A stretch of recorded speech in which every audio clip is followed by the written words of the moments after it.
Hello, good evening all of you.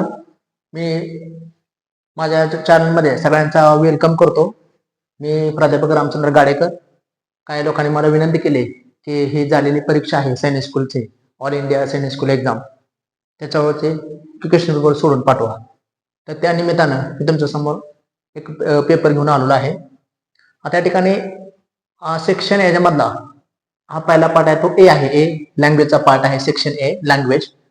त्यामध्ये काय प्रश्न दिलेले आहेत पहा. पहिला प्रश्न आहे, fill in the blank with the correct preposition.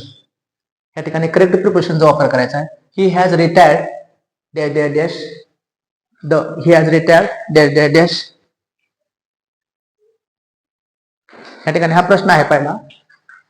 He has retired dash dash dash the business. आता रिटायर नंतर फ्रॉम हा शब्द असतो. रिटायर्ड ऑफ असं नसतं, इंटू नसतं, फ्रॉम विथ. त्या ठिकाणी ही has retired from the business. Retired from, जसं डाय ऑफ अशी फ्रेज असते पहा. जशी या ठिकाणी डाय ऑफ अशी फ्रेज असते. Die of, he died of cancer, किंवा she is suffering from the cold. तसं he has retired from the business. Second question आहे पहा.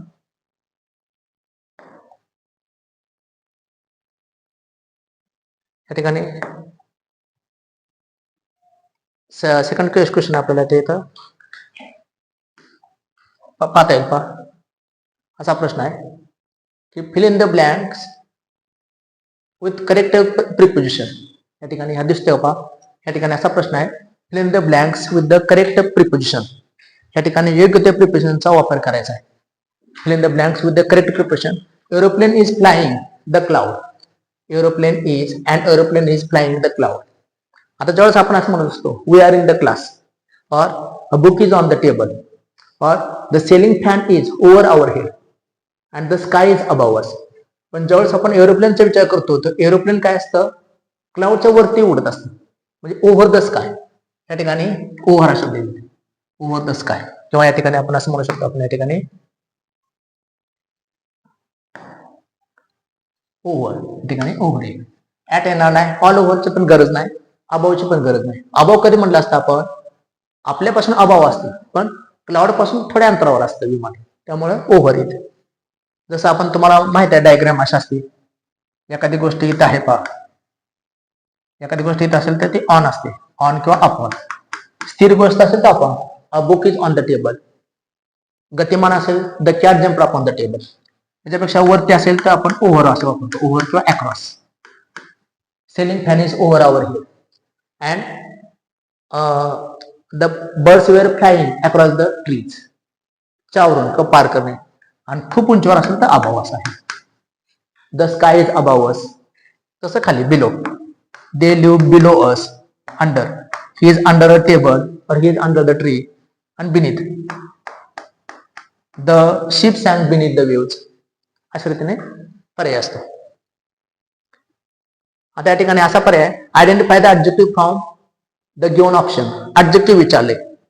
आता ऍडजेक्टिव्ह कसं वापरायचं, ऍडजेक्टिव्हच्या पुढे एखादा शब्द असतो, जसं ऍडजेक्टिव्ह प्लस नाउन असतं. जसं ब्लँड, ब्लँडच्या पुढे आपण काय म्हणू शकतो, आपण bland man, bland woman, bland girl, bland child, त्यामुळे हे ऍडजेक्टिव्ह आहे. तसं बर्थ मॅन म्हणू शकत नाही, बर्थ हे जन्म, त्यामुळे हे नाउनच आहे. ब्लेम, एखाद्याला ब्लेम देणे, दोष. आणि बॅट हे वर्ब आहे, चावा घेणे, आणि हे ब्लँड ह्या वाक्यामध्ये हे ऍडजेक्टिव्ह आहे. याचं उत्तर ऍडजेक्टिव्ह असेल.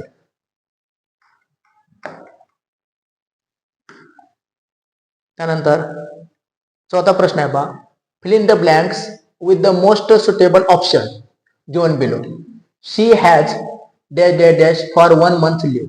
शी has dash dash dash for 1 month leave. या ठिकाणी लो बेडचा अर्थ लॉबी असणे, म्हणजे एखादा संघ असणे, एकत्र असणे. कॉलचा अर्थ कॉल्ड फॉर, म्हणजे गरज असणे असा अर्थ होतो. आस्क्ड फॉर आणि डिमांडेड फॉर. तर या ठिकाणी करेक्ट फ्रेज काय बसली तर आस्क्ड फॉर. या ठिकाणी जर आपण इथे विचार केला, त्या ठिकाणी आस्क्ड फॉर हे करेक्ट फ्रेज बसेल. आस्क्ड फॉर, आस्क फॉरचा अर्थ गरज असणे, तिने विचारले आहे. त्या ठिकाणी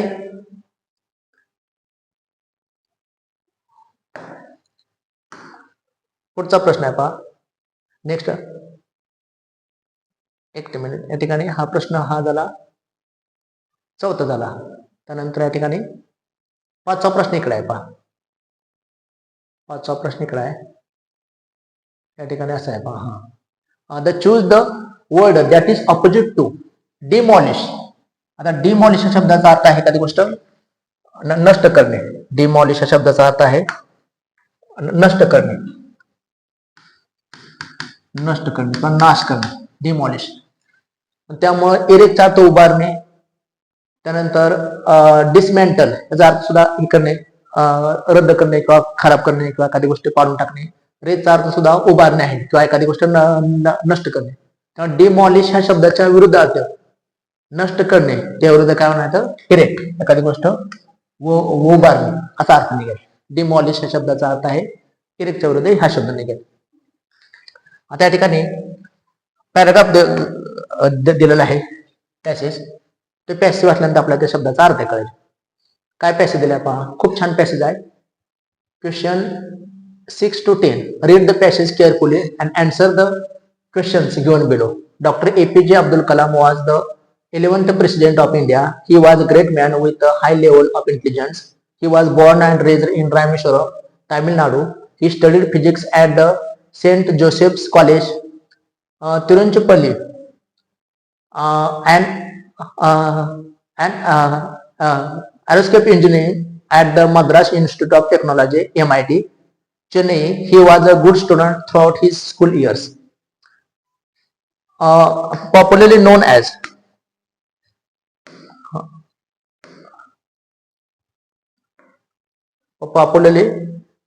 as Missile Man of India, Dr. Kalam had led India from one achievement to another in space technology. He played a very important role in India's Pokhran, the second nuclear test in 1998 after the original nuclear test by India in 1974. He had been awarded with the Padma Bhushan in 1981 and the Padma Vibhushan in 1990. The United Nations recognized Dr. Kalam's 79th birthday as World Students Day. तर हा आपण paragraph पाहिला. आता या ठिकाणी आपल्याला ह्याच्यावरचे काय आपल्याला प्रश्न दिलेले आहेत त्यांनी, ते प्रश्न आपल्याला पाहायचे आहे. फर्स्ट क्वेश्चन आहे पहा, choose the correct option to fill in the blank. Doctor APJ Abdul Kalam was born in. Paragraph मध्ये दिलं होतं आपण पाहिलेलं आहे. त्याचं उत्तर काय आहे रामेश्वरम. त्याचं उत्तर काय आहे रामेश्वरम. त्यानंतर सेकंड क्वेश्चन आहे, चूज द करेक्ट मिनिंग. इकडे आला, according to the passage choose the incorrect statement. Dr. Kalam played a very important role in India's nuclear test in 1998. Dr. Kalam is known as the Missile Man of India. Dr. Kalam received the Bharat Ratna in 1991. आता कुठला पुरस्कार मिळाला? विभूषण, पद्मभूषण आणि Vibhushan, Bharat Bhushan.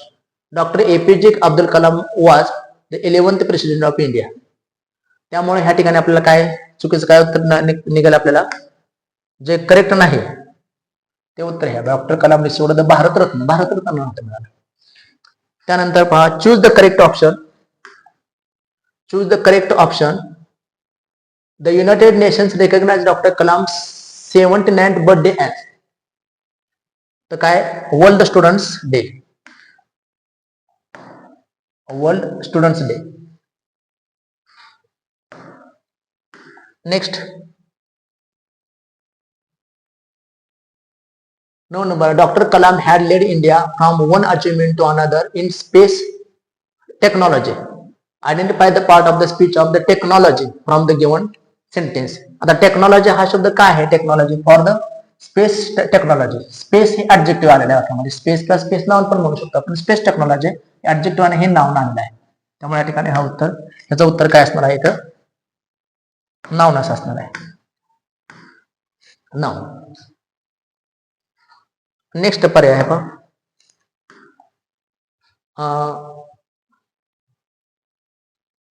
Out of the given option choose the synonyms of the recognise. रेकग्नाइजचा अर्थ ओळखणे, recognise. फॅमिलीचा अर्थ ओळखीचा आहे. आयडेंटिटी म्हणजे ओळख, नोन म्हणजे माहित असणारा, आणि आयडेंटिफाय म्हणजे ओळखणे. जसं रेकग्नाइज तसे ह्याला समानार्थी शब्द आहे आयडेंटिफाय. आयडेंटिफाय, रेकग्नाइज हे वर्ब आहे आणि आयडेंटिफाय हे सुद्धा वर्ब आहे. आयडेंटिटी हे नाउन आहे, फॅमिलियर हे सुद्धा फॅमिलियर विथ नाउन आहे किंवा फॅमिलियर पर्सन ऍडजेक्टिव्ह सुद्धा काम करतो ते. आणि नोन हे सुद्धा वर्ब आहे किंवा नोन ऍडजेक्टिव्ह सारखं करतो. नोन पीपल ऍडजेक्टिव्ह वर्ब सारखं काम करतो. त्यामुळे रेकग्नाइज ला आयडेंटिफाय हा शब्द बसेल.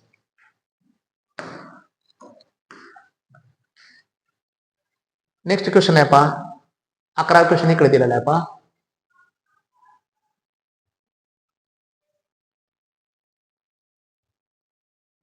क्वेश्चन दिलेला आहे काय. Choose the correct meaning of the sentence given below. She lives in her ivory tower. आता आयव्हरी टावर ह्या शब्दाचा अर्थ असा आहे पहा. आयव्हरी टावरचा अर्थ असाही वाटतं आपल्याला काल्पनिक वगैरे असा पण अर्थ आहे. पण दुसरा अर्थ आयव्हरी टावर या शब्दाचा अर्थ असा आहे. आयव्हरी टावर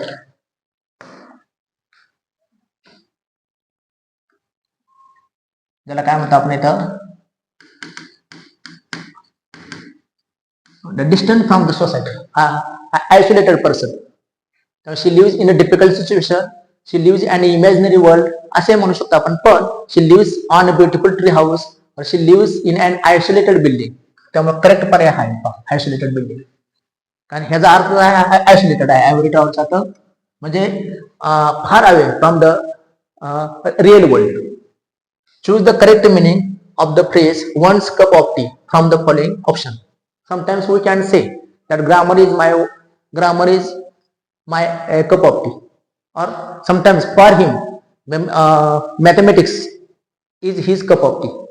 ह्याचा अर्थ कप ऑफ टीचा अर्थ एखादी गोष्टीमध्ये आवड असणे किंवा एखादी गोष्ट त्यासाठी सहज असणे, सोपी असणे. ह्याचा कप ऑफ टीचा अर्थ काय इजी, और we can say that is the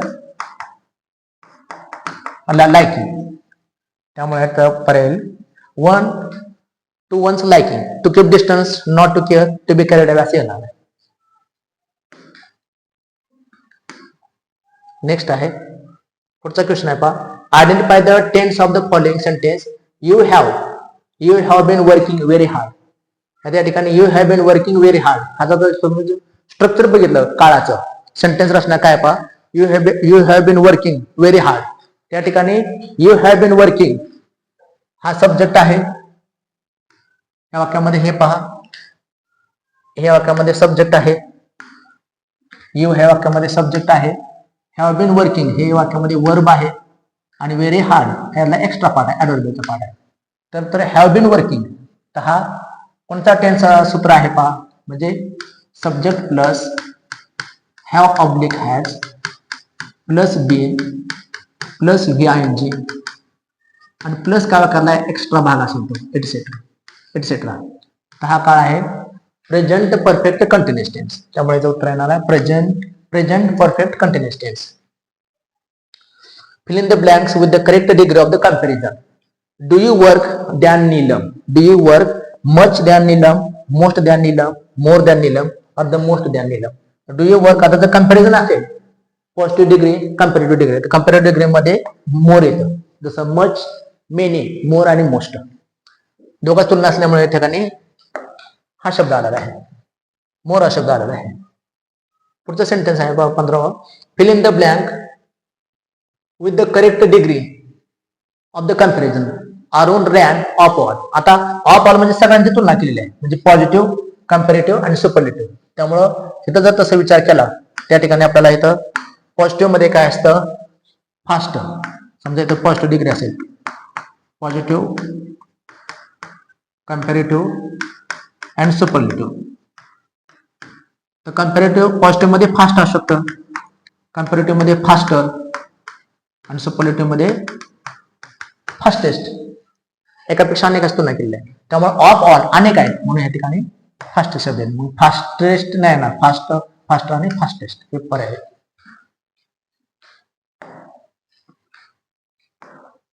next आहे पहा 16 क्वेश्चन इकडे दिलाय. Choose the sentence with the suitable article from the option given below. The darkest cloud has silver lining. किंवा असे एक म्हण आहे इंग्लिशमध्ये, every cloud has it's a silver lining. प्रत्येक ढगाला रुपेरी किनार असते. तसं every cloud has a silver lining. त्यामुळे ह्याचा पर्याय हा येईल पहा अ सिल्वर लाइनिंग. या ठिकाणी find the correct find the correct spelled word from the option given below. Biscuit, biscuit आणि बिस्किट या ठिकाणी बिस्किट या शब्दाचा करेक्ट स्पेलिंग काय आहे बघा. आपण विचार केला तर असेल बिस्किट, बिस्किट असं म्हणतो बिस्किट. तर करेक्ट स्पेलिंग हे आहे बघा बिस्किट. काय शब्द असतात त्यांचे स्पेलिंग वेगळं असतात, उच्चार वेगळा असतो. असे पण काय शब्द आपण जर पाहिले तर आपलं अडचण होत नाही. ओके, त्या ठिकाणी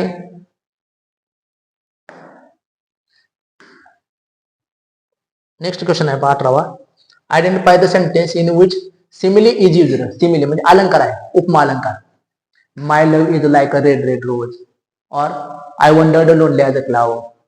ॲज लाईक सो शब्द आले का सिमिली अलंकार असतो. सिमिली अलंकार कधी असतो पहा, तर त्या वाक्यामध्ये जर ॲज, लाईक हे जो शो शब्द आला तर तो सिमिली अलंकार असतो, उपमा अलंकार. मराठीमध्ये आपण त्याला उपमा म्हणतो. आबाळागत माया आम्हाला बरी, आबाळागत. और her face is like the moon अशा अर्थात. या ठिकाणी लाईक शब्द कुठे आहे, तिथं लाईक्स हे वर बारला आहे.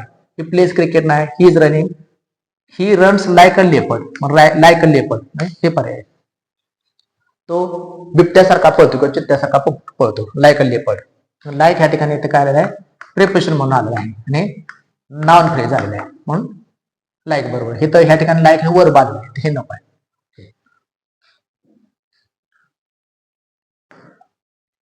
नेक्स्ट पुढचा प्रश्न आहे बघा 19वा. Fill in the blank with the correct form of the verb. Lokesh was busy when we to see him. Was busy, आता गोज येईल काय तर वॉज आहे, म्हणजे हा कुठला टेन्स आहे पाहिजे तर इथं सिंपल पास्ट टेन्स आहे. गोज किंवा ही वॉज हा सिंपल पास्ट टेन्स आहे, हा पास्ट टेन्स आहे. पास्ट टेन्स असल्यामुळं इथं गोज बसणार नाही, वेंट बसेल, गॉन बसणार नाही. गॉन साठी हॅव हॅज हॅड काय असावं लागतं आणि गो बसणार नाही, त्यामुळे इथं वेंट बसेल. Lokesh was busy when we went to see. Next question आहे पहा.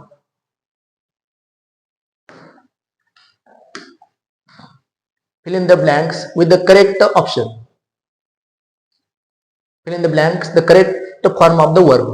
40 rupees a small amount. 20 रुपये 40 रुपये ही काय छोटी रक्कम आहे.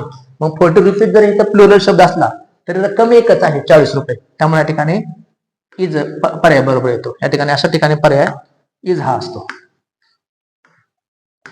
इज 25 रुपीज 40 रुपीज अशा अर्थात.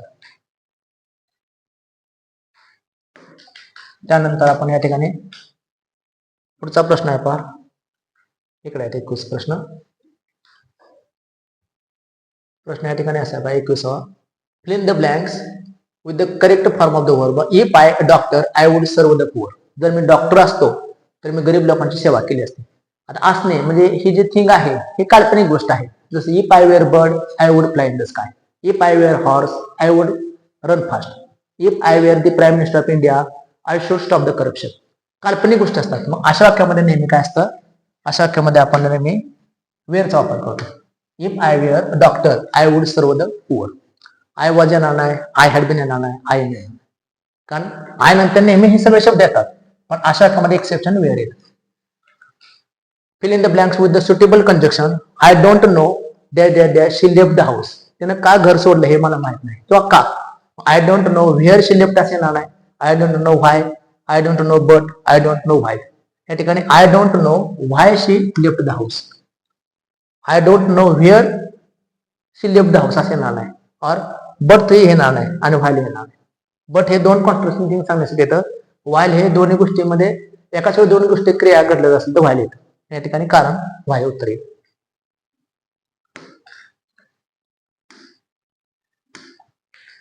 नंतर नेक्स्ट क्वेश्चन आहे 23वा. 23. Choose the correct option to improve the sentence. We are to meet him next week. आम्ही त्याला नेक्स्ट वीकला भेटणार आहोत, म्हणजे we are going to meet अशा अर्थानं पण घेऊ शकते.